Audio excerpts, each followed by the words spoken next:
Hi and welcome to my channel. My name is Carol and today we're going to make a three-part real junk journal that you can see fast flip through right now. So if this project interests you, keep watching.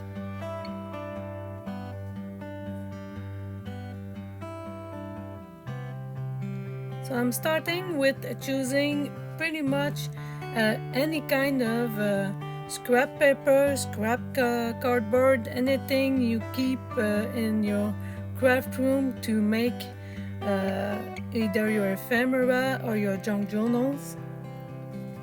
Pretty much I'm trying to use up packaging that I have, and honestly trying to find out which one I will keep to use in my future junk journal or not use in my future junk journals. My cover will be made out of a bubble wrap envelope from Amazon.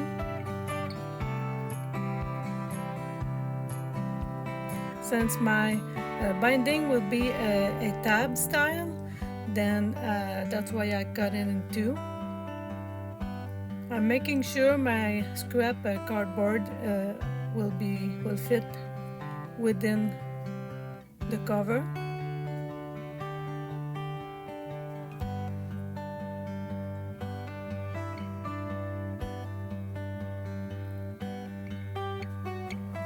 Not everything that I'm putting down right now will be in my final project, although my final project is not really final either. This will be an ongoing work.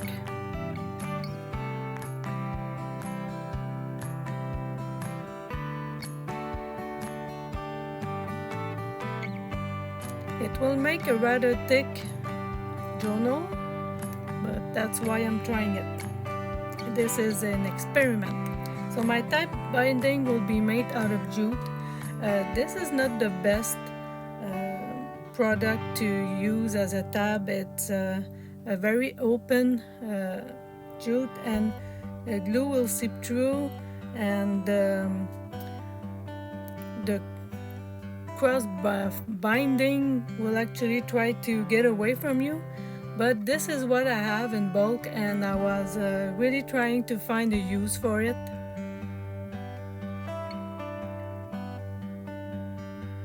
So this is about a 2-inch size tab binding,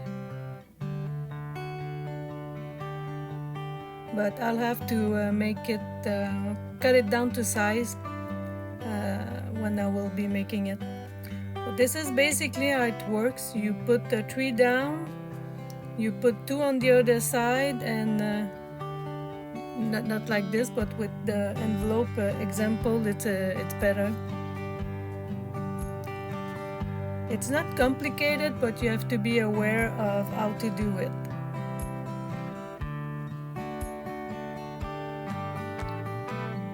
So you have the 3 scotch on that, you put 2 on the other, and you don't fasten it right now. You make sure the 3 are under. You turn your page, and now you close it. So the other 2 will be used to glue the other page, while the 3 will not be glued. Now I took this tutorial from 49 Dragonflies, and I think she's better at explaining it than me. But this is basically how you do it. So now you put down the 2, and you're not supposed to really see anything. Well, you see something, but it's very fun.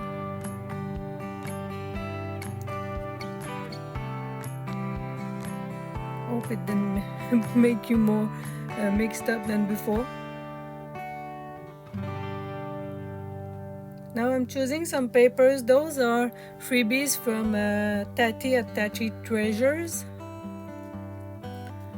And I used papers that were basically around my desk that I'm not using for all kinds of reasons. Pastels and flowers right now are not exactly things that I like, but this is now something that I can use to collage. My ruler is a handmade ruler from the Dollar Tree,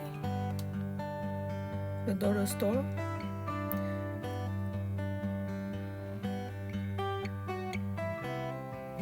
And Mod Podge, well, my Mod Podge is basically watered down glue, PVA glue, school glue.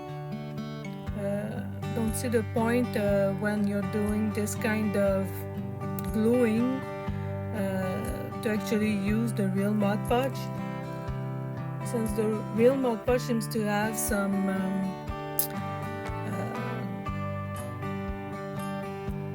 not a fixator, like a varnish. Then I prefer to keep my real Mod Podge for when I use the napkin to make a finished product. But for this kind of gluing, it's perfect to use water down glue. And no, water down glue, it's 1 part water, 2 part glue. So it's not that water down, it still needs to stick.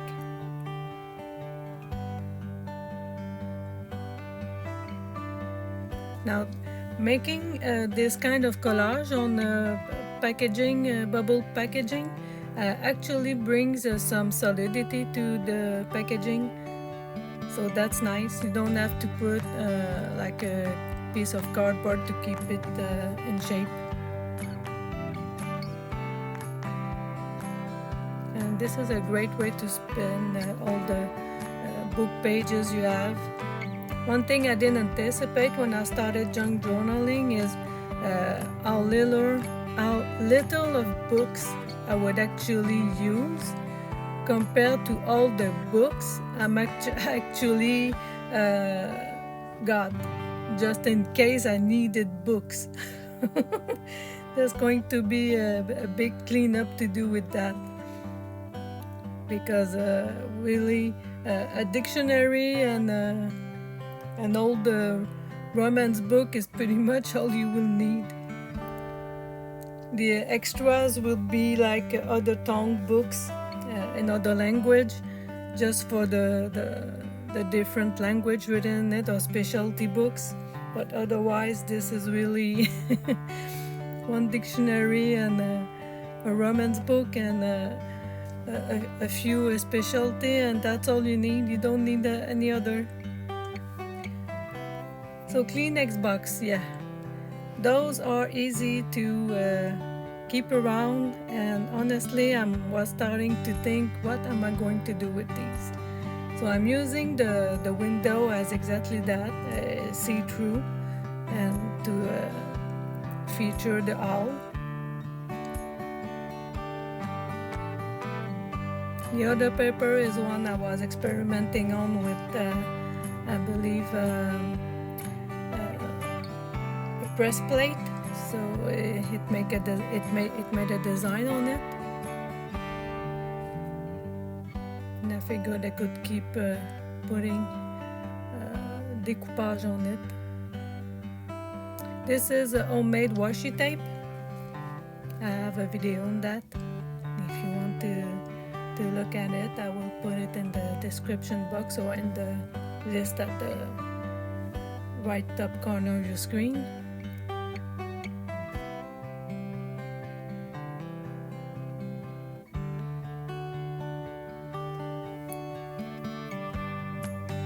So I'm trying to use up my scraps, and I'm also thinking about how it will be useful as a daily product, or maybe not as a daily product, but actually as a functional product, because I'd like to keep it either as a art journal, or maybe some example journal. So I will, the stuff that I like to make, I will make a prototype of it, and I will put it in it. but I don't know yet if I'm going to use it that way as a reference or as a art journal. So this will be to make a policy closure further down the road, the project.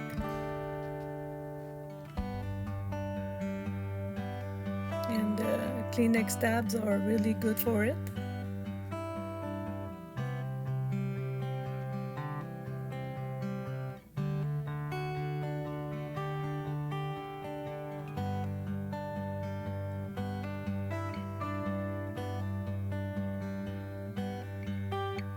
So I'm putting a paper at the back to hide the Kleenex inscription, and this paper works great for it.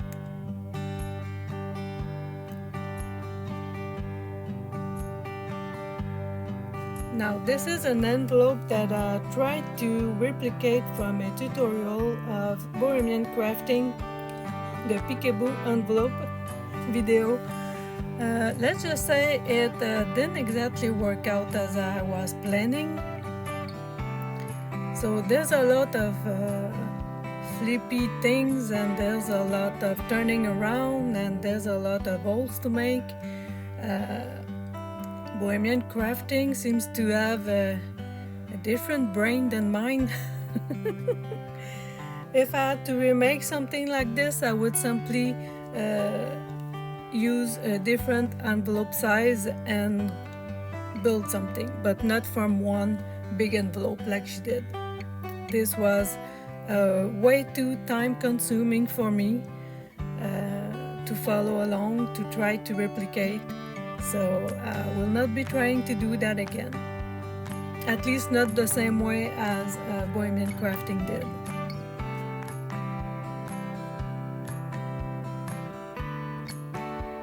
So if you don't have a Sizzix or a die cut machine, you can always do these by hand with an X-Acto knife. It's quite a pricey buy, the Big Shot Sizzix machine. I think it's at least $200. And to tell you the truth, to use it properly, you kind of need to batch use the Big Shot, the die cutting stuff. Basically, you need to have a paper ready and all your die cuts, and then you kind of spend a morning doing all kinds of die cut from the papers that you have. At least that way, when you want something, you have it ready. And you never really know when you're gonna need it, but at least it's ready to use. You don't have to get out the machine, get out the die cuts, find where they are. Although I have a cartable, a notebook about it, but still, it's a big mess when you're trying to find out the one you want. When they're already made, you just pick them out and audition them in your project. It's much better. So in this envelope, we'll be making like a frame envelope and side envelope and transparent envelope and presentation sidings. And I will let you enjoy this mess because it was quite interesting to do, but it ended up being quite the mess.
Now if you're still with me at the end of this video, this is how the peekaboo envelope from Bohemian Crafting kind of looks like.